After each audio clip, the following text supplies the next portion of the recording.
おはようございます。たかしです。それではポンド円とドル円の相場分析をやっていきましょう。まずはポンド円の冷やしからです。現在は下落トレンドという話をしてましたね。以前からこういう動きを継続して、ここからのこういう下落になるのかどうかというところを見ております。ストキャスティクスも高値圏、過去の高値圏の時ですね、このあたりを見ていただいてもわかるように、ストキャスティクスが高値圏に来ると基本的には下落していくということですので、今回も今高値圏にあるので、ここからこういう下落になるのかどうかというところを見ている最中です。直近の動きを見ていると、ここでは強い上昇をしていたんですが、その上昇が終わって、徐々に今下落に転換してきているっていうのがわかりますね。では4時間足です。とは言いつつも4時間足の GMMA はまだ上向きですので、ここからこういう風な上昇をしていく可能性もあります。ただ、日足としては大きな下落トレンド、こういう大きな下落から現在は調整の上昇中、そこから大きく下落するかもというところにあるので、ここからの動きに注目ですね。まずは現在地、GMMA の青帯でサポートされるかどうかですね。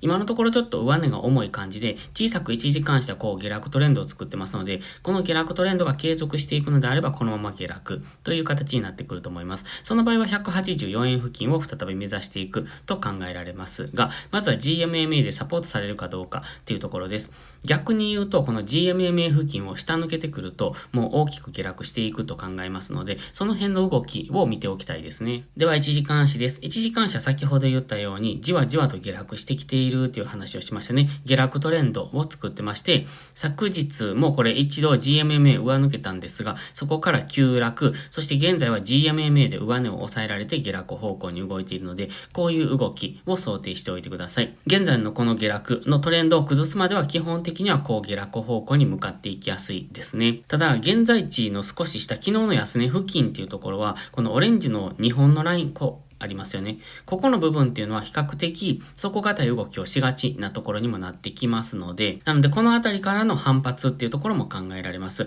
もちろん上がってきたところは売られやすいので、上がったら売っていく。上昇すれば売っていく。でも今のこの赤いゾーンですね。ここのところっていうのは変わりやすいポイントでもあるので、下落方向に乗っていくのであれば一度上がってくるのを待つか、もしくはこのオレンジの水平線 189.5 付近を明確に下抜けてからの下落についていく方がいいと思います。逆に直近の昨日の高値なんかを上抜けてくると上昇しやすくなりますけれども、直近これ過去の高値なんかもありますので、上昇していっても上値は重くなるだろうと思いますので、その辺は注意が必要ですね。ではドル円を見ていきましょう。まずは日足からです。こちらも綺麗に下落トレンドを作っておりまして、現在は調整の上昇中、そこからまた再下落というこういう動きをイメージしておいてください。現在まだ上昇する余地はあるんですけれども、もちろんこれ絶対上昇するってわけじゃなくって、今もう調整の上昇が終わってここから下落するっていうことも考えられますので、ストキャスティクスは今高値圏ですよね。ですので、ここから上昇についていくときは注意が必要です。では4時間足です。4時間足は方向感がなくなってきてます。直近は上昇してきていたんですが、